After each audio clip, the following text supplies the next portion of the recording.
বিসমিল্লাহির রহমানির রহিম। কাছে কিংবা দূরে যে যেখান থেকে আমার প্রিয় মুখ বিদেশগামী প্রবাসী ভাই বোনেরা আমার এই প্রোগ্রাম দেখছেন, শুনছেন, উপভোগ করছেন। আমি মেহনুমা গ্রুপ অফ কোম্পানির chairman Sajjad Hossain Khan, Trisha overseas RL 1185 এর স্বত্বাধিকারী। আপনাদেরকে জানাই অনেক অনেক প্রীতি ও শুভেচ্ছা।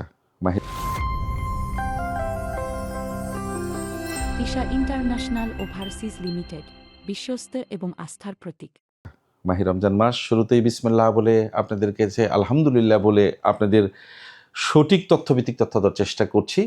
মধ্যপ্রাচ্যের অস্থির এই বাজারের মধ্যে যে বাজারগুলোর পাশাপাশি আমরা মঙ্গোলিয়া, ভিয়েতনাম, রাশিয়া নিয়ে কর্মকাণ্ড শুরু করেছিলাম, তথ্যভিত্তিক তথ্য দিতে শুরু করেছিলাম। আলহামদুলিল্লাহ আমাদের সেই সফলতার মুখগুলো এখন থেকে আমরা দেখতে শুরু করব বা দেখতে শুরু করেছি। অর্থাৎ এখন দুজন প্রিয় বিদেশগামী প্রবাসী ভাইয়ের নাম ঘোষণা করব, যে দুটি ভাই দীর্ঘ সময় অপেক্ষা করে ভিসা মঙ্গোলে পেতে শুরু করেছেন। অর্থাৎ আমরা মঙ্গোলিয়াতে গত আগস্ট, সেপ্টেম্বর, অক্টোবর থেকে আমরা কাজ শুরু করার প্রক্রিয়া শুরু করছিলাম, কিন্তু আমরা কাজ করতে গিয়ে একটু অভিজ্ঞতা আমাদের হয়ে গিয়েছে যে মঙ্গোলিয়াতে কখনোই ডিসেম্বর, জানুয়ারি, ফেব্রুয়ারি এই 3 মাস ভিসা ইস্যু হয় না।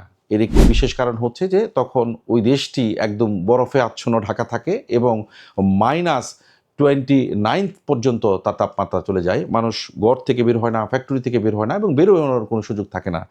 এই প্রতিকূলতা শেষ হয়ে যখন পজিটিভ প্রতিকূলতায় আসছে, অর্থাৎ যখন মাইনাস থেকে প্লাসে আসছে, তাপমাত্রা যখন কমতে শুরু করেছে, অর্থাৎ এটা মার্চ মাস থেকেই এরা ভিসা দেওয়া শুরু করেছে। কিন্তু এই ফাইলগুলো আমাদের অলসভাবে পড়েছিল বিগত 3 মাস, কারণ এই 3 মাস তাদের দেশের ইমিগ্রেশন মিনিস্ট্রি কোনো কাজ করে না। বিসমিল্লাতেই আমি একটি ভাইয়ের ভিসা কপি সহ, অর্থাৎ সাকসেস ছাড়া আপনাদের মাঝে আসতে আর ভালো লাগে না, তাই চেষ্টা করি যে দেশ নিয়েই কাজ করি সেই দেশের তথ্যভিত্তিক তথ্য দিতে। আমাদের কাছে ম্যাক্সিমাম মঙ্গলের ফাইলগুলো হচ্ছে স্কিল ফাইল, অর্থাৎ আমরা এর আগে যেগুলো ফ্লাইট করেছি এবং এখন যা ফ্লাইট করব ম্যাক্সিমামই কোনো টেকনিক্যাল হ্যান্ডে আমরা জমা করেছি। অর্থাৎ ড্রাম ট্রাক ড্রাইভারে যারা যাবেন, যারা শাটারিং, স্টিল পিকচার, মেশনে যাবেন, যারা জেনারেল ওয়ার্কারে যাবেন, এর বাইরে যারা আনস্কিল ওয়ার্কার, যে বিভিন্ন মিট প্রসেসিং ফ্যাক্টরিতে যাবেন, ফার্নিচার ফ্যাক্টরিতে যাবেন, অর্থাৎ এই মিট প্রসেসিং, ফার্নিচার এগুলোর সংখ্যা কোঠা খুব কম, কিন্তু ম্যাক্সিমাম কোটা সারা বছর থাকে বিভিন্ন স্কিল। অর্থাৎ একজন ভেকু ড্রাইভার, একজন ড্রাম ট্রাক ড্রাইভার, একজন ড্রিল অপারেটর, এই টাইপের যে বিষয়গুলো আছে এগুলোতে ভিসা খুব সহজেই হয়। কিন্তু বিগত 3 বছর ফাইলগুলো 3 মাস ফাইলগুলো অলস পড়েছিল। এখন সেইটার ভিজুয়ালি আপনাদের সামনে ভিসা আসতে শুরু করেছে। প্রথম নামটি ঘোষণা করছি আমি এই মুহূর্তে, আমিনুর ইসলাম, বগুড়ার।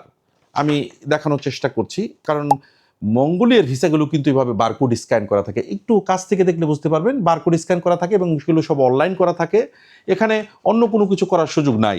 অর্থাৎ এই ভিসা কপিটা আসার সাথে সাথে এরা এই ভিসা দিয়ে দেয়, 1 দিন বা 2 দিনের মধ্যেই ভিসা দিয়ে দেয় এবং বিএমইটি ম্যান পাওয়ার করে আমরা কর্মীদেরকে এখান থেকে সঠিকভাবে ফ্লাইট করি। বিগত সময়ে আমি তথ্যগুলো আপনাদের দিয়েছি এবং একটা কথা আমি সবসময় বলি, লেগে থাকুন। নির্ধারিত সময় নিয়ে কখনোই একটি দেশের যাত্রী সৌদি আরব ছাড়া অন্য দেশে পাঠানো সম্ভব নয়। এই কাজগুলো কিন্তু অবশ্যই একজন ভালো করে লয়ার ধরে ওই দেশে একটা ইমিগ্রেশন সিস্টেমকে তার দেশের ভাষায় ট্রান্সলেট করে ফাইলগুলো সাবমিট করতে হয়। চাইলেই তাদের নিয়মের বাইরে আমি আপনাকে ভিসা দিয়ে দিব, কখনো হয় না। কর্মী অলওয়েজ কেন জানি অস্থির অবস্থার মধ্যে থাকে। যারা বিদেশ যাবেন তারা প্রতি মুহূর্ত, প্রতিক্ষণ তারা দিন গুনেন যে স্যারকে 3 মাস 4 মাস সময় দিয়েছিলাম, 5 মাস সময় দিয়েছিলাম, হয়নি, আমি যাব না।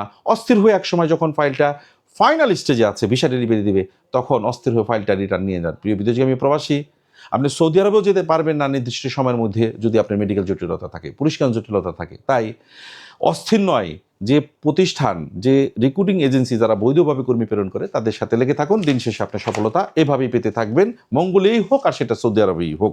এই বিষয়গুলো মাথায় রাখতে হবে। আপনি রাগ করে, অভিমান করে ফাইলটি নিয়ে যে জমা করবেন, আরেক জায়গায় করবেন, কোথায় করবেন, সেখানে গিয়ে তো আপনি আবার জিরো থেকে শুরু করবেন।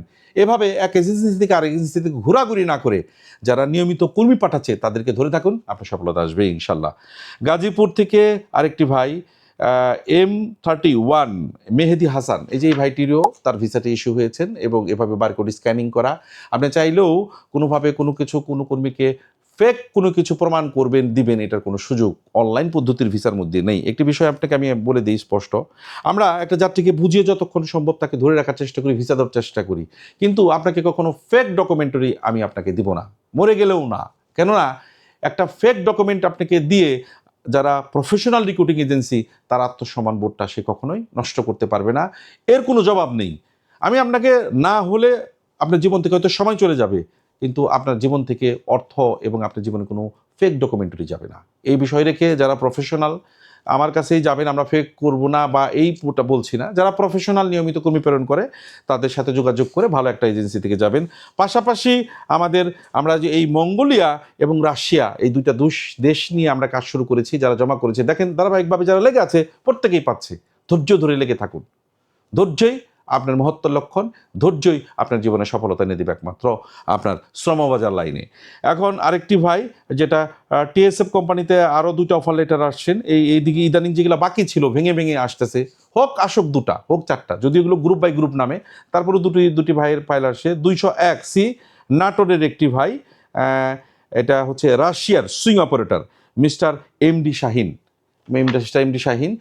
এই ভাইটিরও আন্তরিকভাবে দুঃখিত, সম্ভবত এমডি শামিম, এই ভাইটিও তার পাসপোর্টের অফার লেটারটি চলে এসেছে এবং নির্ধারিত সময়ের মধ্যে সাইন করে। এগুলো আমরা বলেছি রাশিয়ার কাজগুলো যেগুলো অফার লেটার আসছে এর মধ্যে আনলে আপনাদের টাইমগুলো কিল হতো, যেহেতু প্রত্যেকটা দিন এখানে মূল্যবান।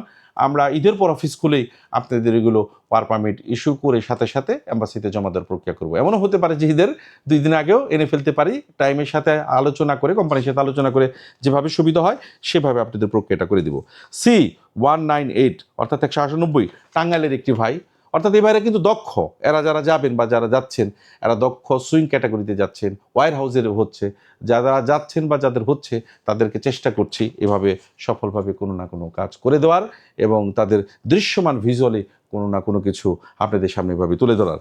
এটা ছিল আজকে মঙ্গোলিয়া এবং রাশিয়ার সর্বশেষ আপডেট। যদি এর মধ্যে আরও কোনো ভিসা হয়, তবে মঙ্গোলিয়ার ধারাবাহিকভাবে ড্রাম ট্রাক এবং যে বিভিন্ন টেকনিক্যাল মিড প্রসেসিং সহ, যেহেতু মঙ্গলের ভিসা ডেলিভারি গতকালকে থেকে দেওয়া শুরু করেছে, আমি মঙ্গলের ভিসা আসা মাত্র এই বন্ধকালীন সময়, হয়তো আমাদের বন্ধ তাদের তোর বন্ধ নয়, তো এর মধ্যে আপনাদেরকে লাইভে এসেও আমি যদি কোনো গ্রুপ নামে আমি আপনাদেরকে এই তথ্যভিত্তিক তথ্য দেওয়ার চেষ্টা করব এবং অপেক্ষায় থাকুন, প্রতীক্ষায় থাকুন, দিন শেষে আপনার সফলতা আসবেই।